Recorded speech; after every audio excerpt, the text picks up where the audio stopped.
ছাত্ৰ-ছাত্ৰীসকল মই মৌচুমী তোমালোক সকলোকে জোনাক মৌচুমী ইকো ক্লাছলৈ স্বাগতম জনাইছোঁ। আজিৰ ভিডিঅ'টোত আলোচনা কৰিবলৈ লৈছোঁ BA 4th semester economics major Guwahati ইউনিভাৰ্চিটিৰ ইণ্টিগ্ৰেশ্যন ইউনিটটোৰ এটা কনচেপ্ট লৈছোঁ। ইণ্টিগ্ৰেশ্যনৰ এইটো এপ্লিকেশ্যনেই হয় আচলতে। আমি কনজিউমাৰ সাৰপ্লাছ আলোচনা কৰিম। আজি এটা কুৱেশ্যন লৈছোঁ, সেই কুৱেশ্যনটোত আমাক দুটা ফাংচন দিয়া হৈছে। এটা হৈছে ডিমাণ্ড ফাংচন আৰু আনটো হৈছে ছাপ্লাই ফাংচন, ঠিক আছে। আৰু এই দুটা ফাংচনৰ পৰা তুমি কনজিউমাৰ সাৰপ্লাছ উলিয়াব লাগে। এটা এনেধৰণৰ যেতিয়া কুৱেশ্যন আহে, ফাৰ্ষ্ট অফ অল প্ৰথমতে আমি লিখি ল'ম যে আমাক কোন দুটা ফাংচন দিয়া হৈছে। আমাক এটা গিভেন ফাংচন দিয়া হৈছে যোনটো আমি ডিমাণ্ড ফাংচন বুলি কওঁ। Given the demand function. Demand ফাংচনটো দিছে ডিমাণ্ড ফাংচন p = 30 - 2x, ঠিক আছে। এগেইন আমাক এটা সাপ্লাই ফাংচন দিছে। আমাক এটা সাপ্লাই ফাংচন দিছে, ঠিক আছে। আৰু সাপ্লাই ফাংচনটো হৈছে twice p = 5 + x। এতিয়া চোৱা, এই কুৱেশ্যনটোত আমি অকণমান চিম্প্লিফাই কৰি লওঁ। যিহেতু আমাক পিৰ ভেলুটো লাগিব, গতিকে আমি p = কৰি ল'ম। এতিয়া p উলিয়াবলৈ হ'লে p = 5 + x / 2। এই 2টো তললৈ কি হৈ আহিব? ডিভাইড হৈ আহিব, ঠিক আছে। যেতিয়া কনজিউমাৰ সাৰপ্লাছত আমাক ডিমাণ্ডৰ ফাংচন এণ্ড ছাপ্লাই ফাংচন দুটা দিছে, তেতিয়াহ'লে আমি কি কৰিব লাগিব? ইকুইলিব্ৰিয়াম পজিশ্যনলৈ যাব লাগিব। আৰু ইকুইলিব্ৰিয়াম পজিশ্যনটো ক'ত হয়? যোনটো পজিশ্যনত ডিমাণ্ড এণ্ড ছাপ্লাই ইকুৱেল হয়, য'ত যোগান আৰু চাহিদাৰ সমান হয়, তাতেই বজাৰৰ ভাৰসাম্যতা লাভ কৰে। বজাৰ এখনে ভাৰসাম্যতা লাভ কৰে। গতিকে এই ক্ষেত্ৰতো আমি তাত কি উলিয়াব লাগিব? সেই ভাৰসাম্যটো উলিয়াব লাগিব। এই কুৱেশ্যনটো এইকাৰণেই চিলেক্ট কৰিলোঁ কাৰণ মেক্সিমাম কুৱেশ্যনতে আমাক প্ৰাইচৰ যোনটো ভেলু হয় সেই ভেলুটো দি থোৱা থাকে, ঠিক আছে। আৰু যিহেতু কনজিউমাৰ সাৰপ্লাছত উলিয়াবলৈ হ'লে আমাক প্ৰাইচ এণ্ড কোৱান্টিটিৰ ভেলুটো লাগিবই, গতিকে আমি প্ৰাইচ এণ্ড কোৱান্টিটি দুইটাই ভেলুটো উলিয়াই ল'ব লাগিব। যিহেতু এই কুৱেশ্যনটোত আমাক ডাইৰেক্টলি প্ৰাইচ এণ্ড ভেলুৰ একো ধৰণৰ ডাটাই ইয়াত মেনশ্যন কৰা নাই, জাষ্ট ফাংচন দুটা দিছে। গতিকে আমি ইকুইলিব্ৰিয়াম পজিশ্যনটোৰ সহায়তহে সেই ডিমাণ্ড এণ্ড ছাপ্লাই ইকুৱেল কৰি পেলাই এই প্ৰাইচ এণ্ড যোনটো আমাৰ কোৱান্টিটি হয়, সেই প্ৰাইচ এণ্ড কোৱান্টিটিৰ আমি ভেলুটো উলিয়াম, ঠিক আছে। গতিকে ইকুইলিব্ৰিয়াম পজিশ্যনটো আমি সেইকাৰণেই কৰিছোঁ, ঠিক আছে। এতিয়া লিখি ল'ব লাগিব। ইকুইলিব্ৰিয়াম পজিশ্যন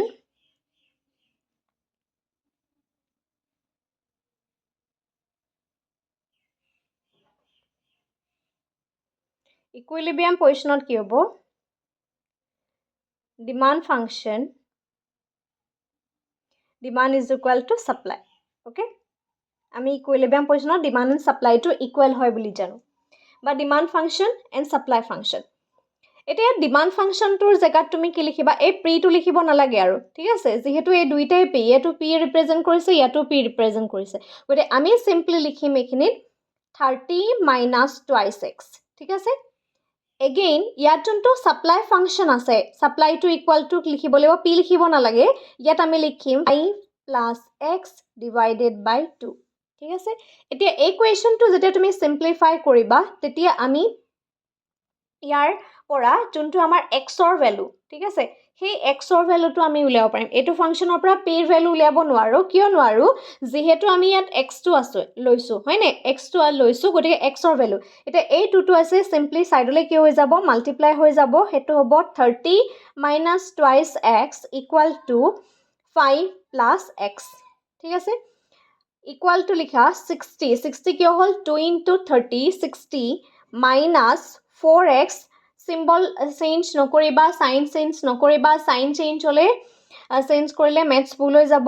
5 + x, ঠিক আছে। এতিয়া অকণমান চাইন চেঞ্জ হ'ব, যিহেতু আমি এই এক্সটো এতিয়া আমি লেফ্ট হেণ্ড ছাইডলৈ লৈ আনিম। ইয়াত কি আছে? -4x আছে, ঠিক আছে। আৰু ইয়াত কি আছে? প্লাছ আছে। যেতিয়া আমি সমান চিনৰ পাৰ কৰোঁ, তেতিয়াহ'লে চাইনটো চেঞ্জ হয়। ইয়াত কি আছে? প্লাছ আছে। এগেইন ইয়ালৈ আনিলে হ'ব -x, ইয়াত হ'ব 5 আৰু 60 আছে, এইখিনি আহিব -60, ঠিক আছে। গতিকে ইয়াৰ ভেলুটো আমি পাম -5x, কাৰণ মাইনাছে প্লাছ, কিন্তু চিনটো মাইনাছত আহিব, ঠিক আছে। তাৰপিছতে এইখিনি হ'ব -55, কাৰণ 60ৰ পৰা 5 মাইনাছ কৰিলে 55 হয়। যিহেতু ডাঙৰ সংখ্যাৰ আগত 60 আছে, গতিকে এইখিনিত হ'ব 55, অ'কে।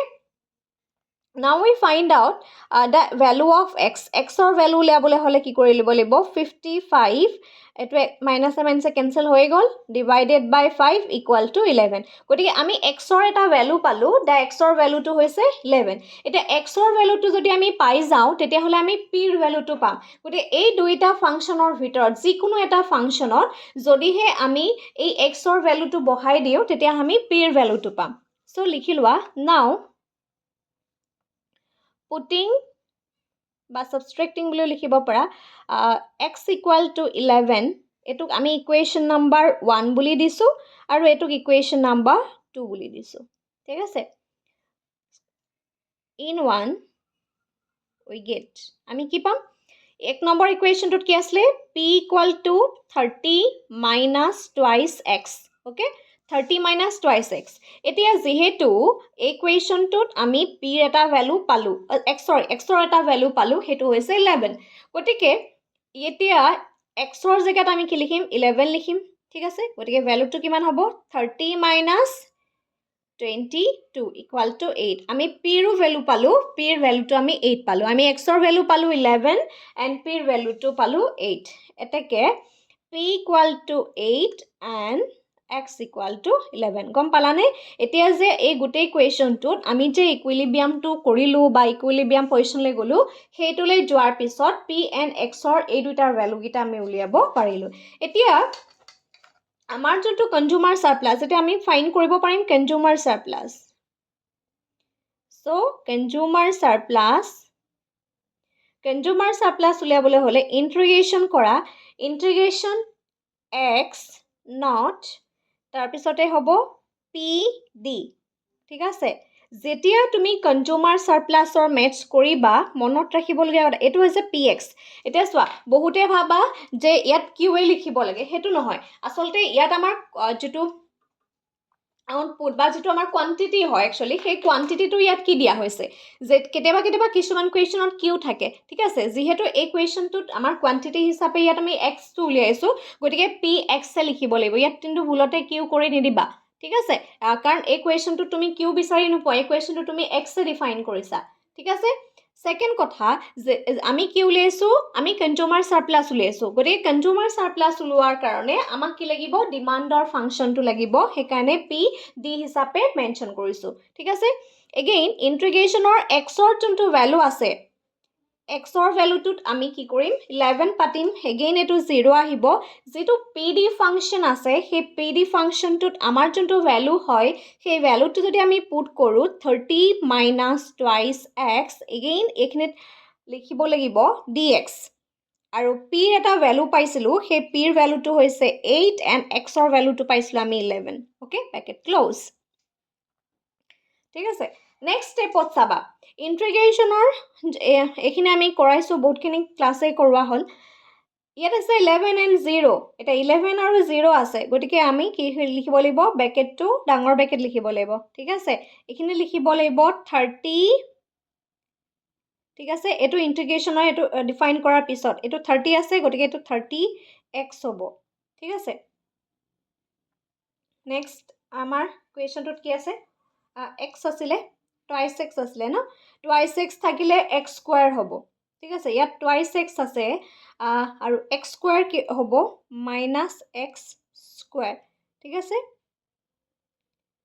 আৰু এপিনে হ'ব 0 11 এতিয়া চোৱা বহুতে ভাবিব পাৰা যে twice x আছে আকৌ x স্কয়াৰ ন ইয়াত twice x আছে x স্কয়াৰ কি হল এতিয়া চোৱা এটো ইন্টিগ্ৰেশন যদি আমি কৰো x স্কয়াৰ টোক আমি ইন্টিগ্ৰেশন যদি কৰো 2x স্কয়াৰ টো দে 2x স্কয়াৰ টো আকৌ পাতি দিছো 2x স্কয়াৰ এটো যদি তুমি ইন্টিগ্ৰেশন কৰা অটো অনলি x 2x এটো যদি তুমি ইন্টিগ্ৰেশন কৰা ইন্টিগ্ৰেট 2 টোক আহিব x আহিব ভিতৰত কি আহিব 2 1 plus 1 divided by 1 plus 1 তাৰ মানে কি আহিব 2 আহিব সকলোৱে দেখা পাইছা 2 divided by x square এটোৱে কটা যাব বাকি কি থাকিব only x square থাকিব ঠিক আছে গটিকে সেই কাৰণে এখিনিত হৈছে x square ঠিক আছে তাৰ পিছতে এগেইন আছে x minus এটোত হ'ব px minus px কত হ'ব 88 কি হৈছে 8 into 11 ঠিক আছে next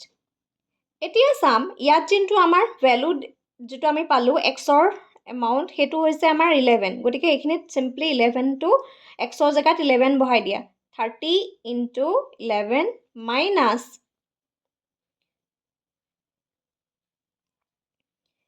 11 whole square minus 88 okay multiply কৰা এটো multiply কৰিলে হস 330 into 11 তাৰ মানে কিমান হ'ব 330 11 square হলে 121 minus 88 এতিয়া minus কৰা 300 ৰ পৰা 121 পিনে আহিব 902 209 ঠিক আছে minus 88 okay minus কৰা 1 next আহিব 121 এটাকে কনজিউমাৰ সাৰপ্লাস টো আমাৰ কিমান ওলালে কনজিউমাৰ সাৰপ্লাস টো ওলালে আমাৰ 121 এনে ধৰণে কনজিউমাৰ সাৰপ্লাসৰ কোৱেশ্চন খিনি কৰে আৰু এক্সাম পইণ্ট অফ ভিউ পৰা কনজিউমাৰ সাৰপ্লাস হওক বা প্ৰডিউসাৰ সাৰপ্লাস বহুত বেছি ইম্পৰ্টেন্ট টপিক হয় কোৰ্সৰ ভিতৰত বহুতখিনি ভিডিও অলৰেডি দিয়া হৈছেও কনজিউমাৰ সাৰপ্লাস এণ্ড প্ৰডিউসাৰ সাৰপ্লাসৰ ওপৰত যদি তোমালোকৰ কিবা কোৱেশ্চন ডাউটস থাকে তেতিয়াহলে মোৰ WhatsApp নাম্বাৰটো দিয়া আছে গতিকে তাত যদি তোমালোকৰ কিবা ডাউট থাকে তেতিয়াহলে নিশ্চয় কমেন্ট কৰিবা আমি যিমান পাৰি ইজি ৱে তোমালোকৰ ডাউটখিনি সলভ কৰিবৰ কাৰণে চেষ্টা কৰিম আজিলৈ ভিডিওটো ইমানেই ধন্যবাদ